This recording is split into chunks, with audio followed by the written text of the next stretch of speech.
Alonso Garcés y Arturo Velázquez y Manolo Bellorín la dirigió por un tiempo. Sí. Pero Manolo hizo 2 o 3 oposiciones, creo que 2.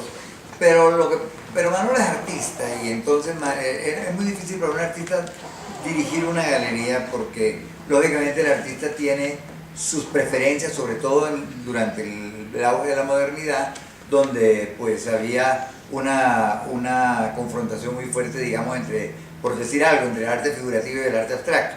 Entonces el artista abstracto prefería lo abstracto, entonces era un poquito complicado para él. La galería se cerró, duró como 6 o 7 meses cerrada y yo llegué de Estados Unidos y entonces Alonso y Arturo me propusieron que por qué no dirigía la galería. Yo venía de estudiar en antropología en Nueva York, pero me había involucrado bastante con el mundo del arte neoyorquino. Había trabajado en el Museo de Arte Moderno de Nueva York, pero no como curador ni nada que sea, no. Yo cuidaba la fila de la gente que iba a entrar y cositas así chiquitas que lo ponían a uno a hacer. Pero me enteré de cómo era el funcionamiento de un museo, que había curadores. En ese entonces era curador de dibujo, curador de pintura, curador. Pero ¿qué eran los curadores? ¿Cómo un museo tenía que separar el área misional del área administrativa? Que en Colombia eso no existía. Aquí los directores eran los curadores. Curadores no, porque no había, pero eran los que hacían todo. Bueno, de todas maneras, cuando llegué, decidí abrir la galería. Marta Traba se acababa de ir del país. Y entonces, pues en ese entonces, hay una cosa que a mí me sorprende mucho, es cómo los críticos, los artistas, los curadores de hoy día, nunca tienen en cuenta que en los años 60 y 70 no había internet ni había celulares. Es decir, uno no podía aprender Google y saber quién era Leonardo da Vinci. Uno tenía que estudiar quién era. Viajar a Europa no había jet, había Constellation. Y eso era unos viajes con escalas en las Azores y escalas en no sé dónde. Y era una cosa muy complicada, el mundo era otro. De verdad, otro muy lejano. No, aquí no se sabía lo que sucedía en Europa sino años después. Entonces, pues la relación era muy difícil. La información era muy difícil. Entonces, pero yo llegaba de Nueva York, llegaba con la cabeza cargada de todo lo que yo había visto en Nueva York. Y entonces, pues decidí abrir la galería. Y para decidir la galería, decidí coger algunos de los artistas que Marta Traba impulsaba, como Santiago Cárdenas, Beatriz González, Ana Mercedes Hoyos, Bernardo Salcedo, y coger otros artistas que Marta Traba no impulsaba, pero que a mí me interesaban, como Omar Rayo, Manuel Hernández, Manolo Bellorín, Hernando del Villar, en fin, un grupo de artistas, y mezclé las dos cosas y le di un carácter bastante particular a la galería. La galería tuvo un éxito impresionante, no tienes idea por qué, ni yo tengo idea por qué, pero tuvo un éxito grandísimo.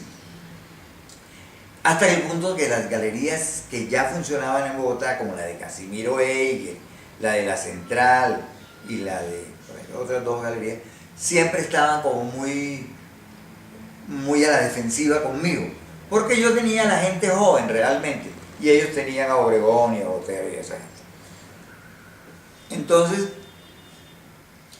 de esa mezcla de las 2 generaciones, digamos, además yo le inyecté la posibilidad del arte conceptual. Entonces llamé a Antonio Caro a ser parte de la galería y eso fue un escándalo que no tienes idea. La gente decía, ¿pero esto qué es? Eso no es arte, ¿verdad? Y a un muchacho que se llamaba Posada, no me acuerdo del nombre, Posada, a un muchacho que se llamaba Flavio Ramírez, que se fue a vivir a Holanda, creo, se casó o Suecia, se casó con una sueca, entonces, pero que hizo unas obras muy interesantes. Entre ellas, en un salón nacional, amarró a toda la gente del salón. La gente estaba ahí en el salón, en el cóctel, y uno no se dio cuenta, sino que cuando ya se iba a mover, estaba amarrado todo el público del salón. Una cosa bastante interesante. Y también, en una de esas inauguraciones, cuando el poeta Jorge Rojas, que era el director de Colcultura, iba a hablar, él soltó 1000 bolas de ping-pong. Entonces eso fue un escándalo. Y ahí todo el mundo tratando de coger las bolas. Bueno, él fue un artista muy interesante. Entonces yo le sumé a esos artistas a la galería y entonces ya se abría otro camino para el arte en Colombia, otra consideración no necesariamente estética para el arte. Entonces, de ahí, pues, también Hernando Santos me llamó y me dijo, él leía mis textos en que yo escribía para la galería, que él necesitaba un crítico de arte para el tiempo, que por qué no me iba a trabajar al tiempo.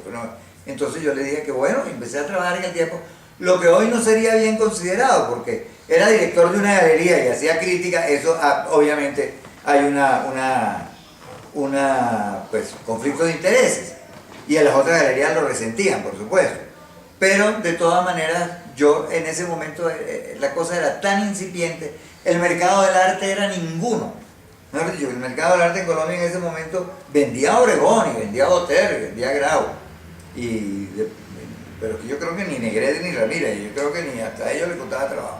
Porque la gente quería era figura, arte figurativo, la anécdota, la historia narrada en el arte, y fuera de eso pues la estética, eran los dos puntos fundamentales que la gente pues buscaba en las obras de arte.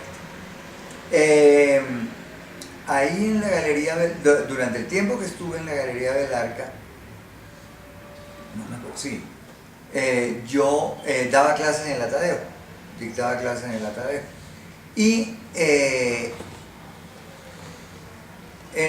esa época hubo una confrontación muy...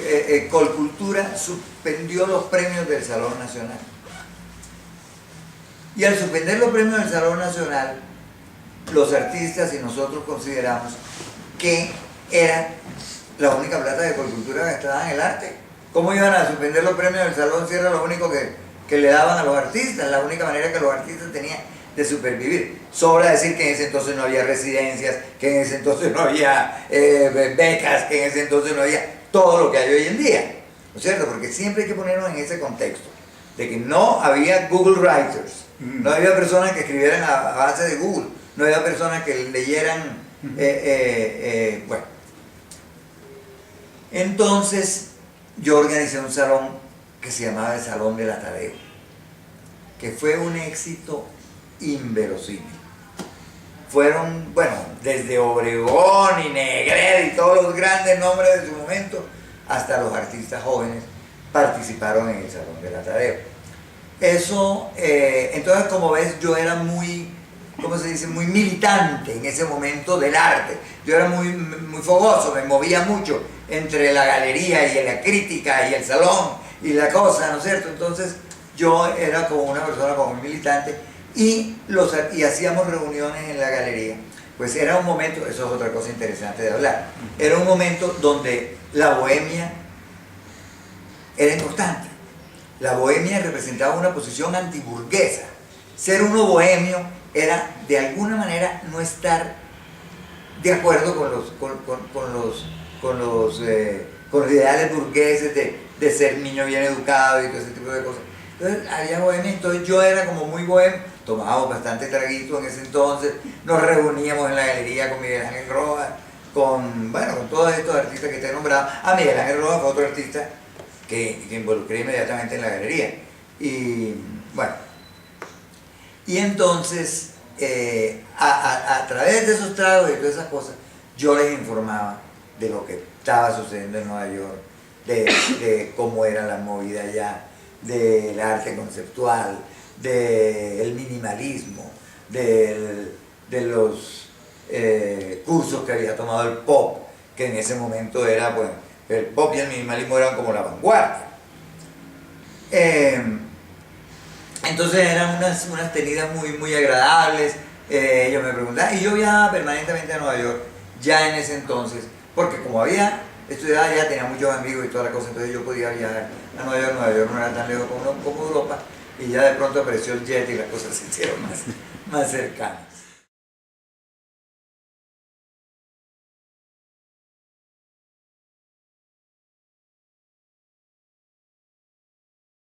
Pero otra cosa, mucho contra la academia. porque la academia en ese momento era la institución más conservadora que había en Colombia. Era una cosa muy impresionante. La Facultad de Artes de la Universidad Nacional estaba llena de una godarga impresionante. Allá no aceptaban la abstracción, no aceptaban sino el arte político, y era el arte, ¿me entiendes? Digamos el arte ruso, el realismo social. Eso era lo que imperaba allá. Y yo me vine danza en ristre a ellos con el pop y con todo este tipo de... es que en los años 70 la vanguardia eran el minimalismo y el pop, y el conceptual empezaba a abrirse caso, pero aceptar uno la geometría en Colombia como arte, la gente decía, pero ¿eso qué es? Eso lo hago yo. Era lo que decía la gente, tráeme una regla y eso lo hago yo. Y el pop les parecía como también muy fácil, por eso de los colores planos. Entonces la gente quería era más bien como una cosa más realista. Y bueno, la galería sí, la galería fue como una contracorriente de lo que existía hasta ese momento, y había pues cierto, es decir, la situación era muy distinta.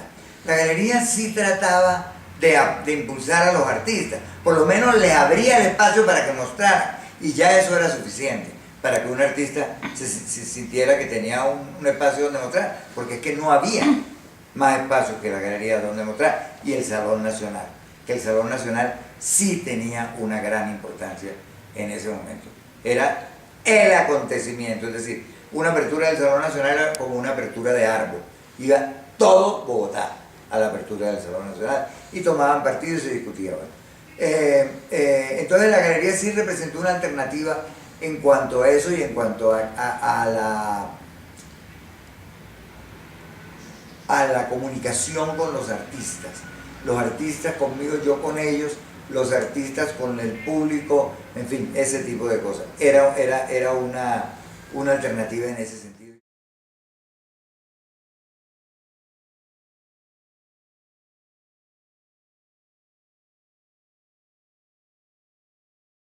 Yo discutía mucho en ese momento con Gloria Sea, que era la directora del museo, porque me parecía que ella había heredado el puesto de Marta Traba y trataba como de sobreaguar con lo que Marta Traba decía y con lo que los artistas le decían. Y a mí eso siempre me ha parecido muy, como te digo, en ese entonces era muy peligroso, porque por ejemplo Carlitos Rojas era únicamente el arte abstracto, y entonces aconsejaba a Gloria de que solamente el arte abstracto, y Botero decía que el arte abstracto era una porquería, que eso servía para hacer cortinas. Entonces Gloria estaba como entre eso, y ahí llegué yo y empecé como a ponerle un poquito de orden a esa discusión y a atacar a Gloria por no tomar un partido, ¿me entiendes?, definitivo sobre el arte. Por ejemplo, Clemencia Lucena, que era una artista muy política, pero que a mí me parecía muy valiosa en ese momento. Entonces yo le escribí un artículo a Gloria diciendo, ¿dónde está Clemencia Lucena? Y bueno, y ese tipo de cosas. Entonces sí, y lo otro contra la academia, porque la academia era, como te digo, absolutamente retrógrada. Entonces, de ahí salió, yo creo que todo eso se viene a consolidar en el Salón Atenas. Se viene a consolidar en el Salón Atenas porque el Salón Atenas, que empieza en 1974, es decir, han pasado 5 años de que yo haya llegado, se dice que la contemporaneidad, el arte moderno y el arte contemporáneo, el cambio se da en 1968 en París. Pues aquí nos llegan las cosas muy tarde. Aquí se dio en 1974 en el Salón Atenas, cuando aparecen por primera vez las instalaciones, los performances, el videoarte y todas estas nuevas prácticas artísticas que hasta ese momento eran totalmente desconocidas.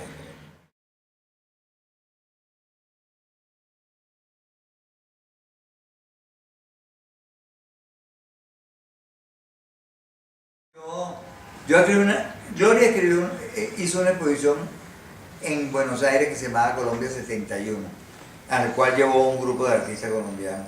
Y entonces yo escribí, a mí no me gustó la exposición, entonces yo escribí un artículo en El Tiempo que se llamaba, Marta Traba había hecho una exposición que se llamaba Los que son, que había causado gran impresión.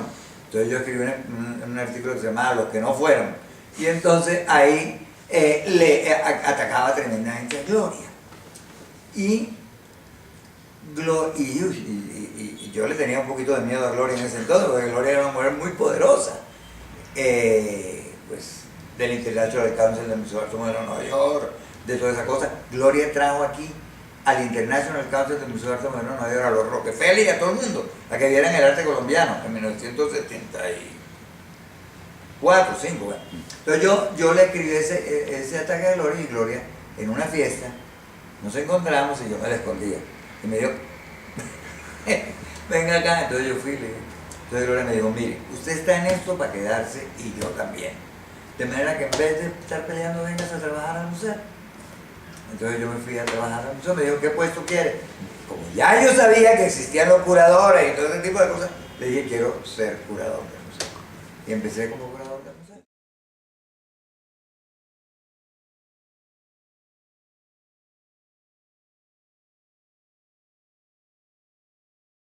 El arte joven a mí me parecía que era un arte más fresco, que era un arte menos atado a la tradición.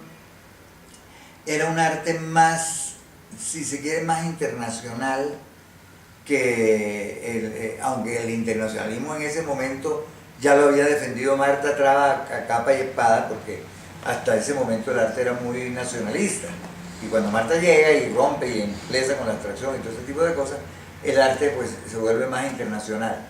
Pero sí era como más internacional, sobre todo como más actualizado. A mí me interesaba que la escena del arte colombiano se actualizara más, que no fuera leer ver una exposición colombiana como ver una exposición de hace 10 años en Europa, sino que fuera una exposición que estuviera como el día. Era una lucha por la actualización conceptual del arte a nivel occidental. Hoy yo pienso que de pronto eso fue, es decir, hoy que se habla de la decolonialidad y la decolonialización, de pronto eso fue un error, de pronto, pero no creo, de pronto nos hemos debido quedar en la cosa muy nacionalista y muy cerrada. No me parece que había que actualizar los conceptos del arte en Colombia y ponerlo como al día. Y esa fue mi lucha, ponerlo como al día, como que el arte en Colombia hablara un lenguaje internacional, que en ese momento, te repito, era muy difícil.